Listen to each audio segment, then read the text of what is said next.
महकमा मौसमियात के मुताबिक मुल्क के मुख्तलिफ शहरों में आज मौसम शदीद गर्म रहने का इम्कान है।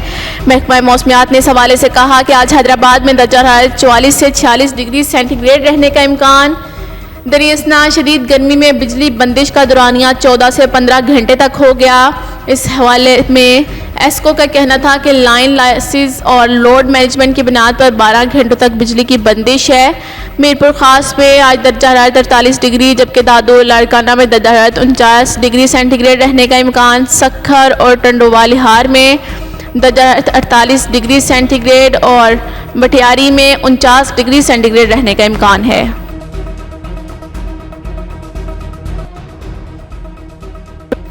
कराची दर्जा हरारत के साथ साथ लोड शेडिंग में भी इजाफा। कराची के मुख्तलिफ इलाकों में एलानिया लोड शेडिंग का दुरानिया 6 से 12 घंटे तक पहुँच गया। इसमें गैर एलानिया आंख मचोली भी शामिल कर लें तो कई इलाके ऐसे भी हैं जहां 14 से 16 घंटे तक बिजली नहीं होती। तर्जुमान के इलेक्ट्रिक के मुताबिक गर्मी के बायस बिजली की तलब में गैर मामूली इजाफा हुआ है। लोड शेडिंग का दुरानिया आर्जी तौर पर बढ़ाना पड़ सकता है। शहरियों का शिकवा है कि बिजली की तवील बंदिश के बायस दिन के मामूलात ही दरहम बरहम नहीं हो रहे बल्कि रातों की नींद भी हराम हो गई है।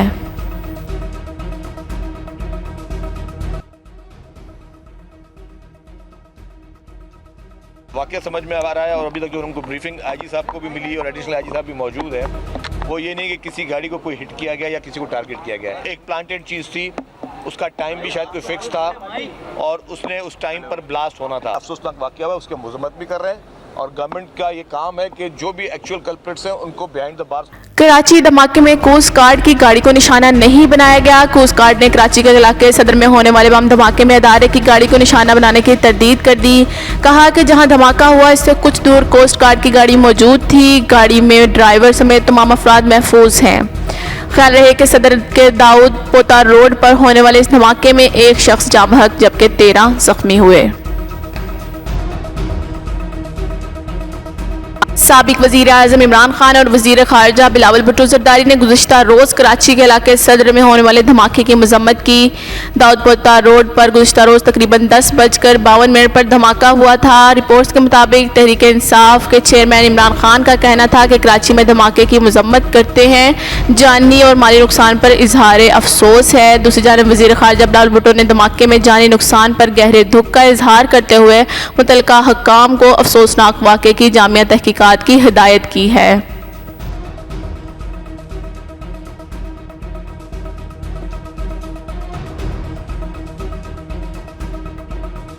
कोर कमांडर पेशावर से मुतल्लिक सीनियर सियासतदानों के बयानात इंतहाई नामुनासिब हैं। पाक फौज के शोबा ताल्लुकात आमा ने कोर कमांडर पेशावर के हवाले से सीनियर सियासतदानों के बयानात को इंतहाई नामुनासिब करार दे दिया। कहा कि ऐसे बयानात सपा और क़यादत के मोराल और वक़ार पर मनफी तौर पर असर अंदाज होते हैं। पेशावर कोर पाकिस्तान आर्मी की एक मुमताज़ फॉर्मेशन है जो 2 दहाइयों से दहशतगर्दी के खिलाफ कौमी जंग में हरावल दस्ते का किरदार अदा कर रही है। DGISPR major general Babar Iftikhar ने कहा कुछ रोज़ से सियासी लीडरशिप के बयानात इंतहाई नामुनासिब हैं, जबकि हम बार बार दरख्वास्त कर रहे हैं कि फ़ौज को सियासत में ना घसीटा जाए क्योंकि हमारा सियासत में कोई अमल दखल नहीं है। कहा कि आर्मी चीफ की तकर्री का तरीक़ाकार आइन में वाज़िया किया गया है। आइन और कानून के तहत आर्मी चीफ की तकर्री की जाएगी। बिला वजह इस ओहदे पर बहस करना मामले को मुतनाज़ बनाने वाली बात है।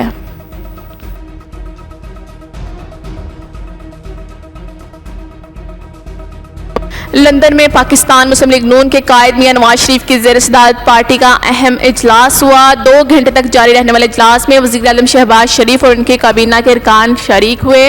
इजलास में फैसला किया गया है कि साबिक वज़ीर आज़म नवाज शरीफ की सज़ा के खिलाफ अपील दायर की जाएगी। इजलास के बाद वफाकी वज़रा मरियम औरंगज़ेब, एहसन इकबाल और राना सनाउल्लाह ने मीडिया से गुफ्तगू की। कहा कि आइन शिकनों के खिलाफ कार्रवाई का फैसला किया है। इत्तेहादियों को एतमाद में लेकर कार्रवाई करेंगे। मुल्क में इंतशार फैलाने की हरगिज़ इजाज़त नहीं दी जाएगी। राना सनाउल्लाह का कहना था कि मुस्लिम लीग नून का वाज़ेह मौक़िफ़ रहा है कि इलेक्शन क़ब्ल अज़ वक्त होने चाहिए। इलेक्शन कराने के फैसले का इख्तियार मुस्लिम लीग नून के पास नहीं, इलेक्शन का फैसला इस फोरम के पास है जहां तमाम सरबराह हैं।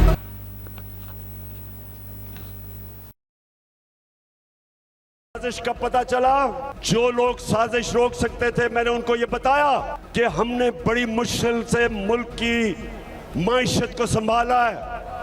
अगर अभी ये साजिश कामयाब हुई तो मुल्क को मुश्किलात का सामना करना पड़ेगा, लेकिन मुझे अफसोस से कहना पड़ता है कि हम कुछ नहीं कर सके। साबिक वजीर आज़म इमरान खान का कहना था कि हमारे मुल्क में फैसला कुन सूरत हाल है, आइंदा दिनों में बहुत बड़ा फैसला होने जा रहा है।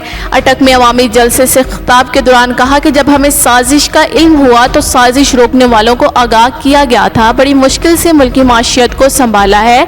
अगर हुकूमत गई तो बड़ा नुकसान होगा, लेकिन बदकिस्मती से कुछ नहीं किया गया।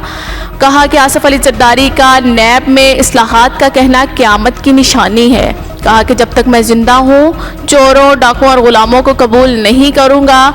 ये कौन सा इतना बड़ा मसला था जो सबने मिलकर हुकूमत गिराई। सख्त मुश्किलात के बावजूद हमारे मुल्क ने मुल्क को माशी तौर पर खड़ा किया। इमरान खान का कहना था कि 20 तारीख के बाद मार्च की कॉल दूंगा, किसी को भी किसी किस्म का खौफ नहीं होना चाहिए।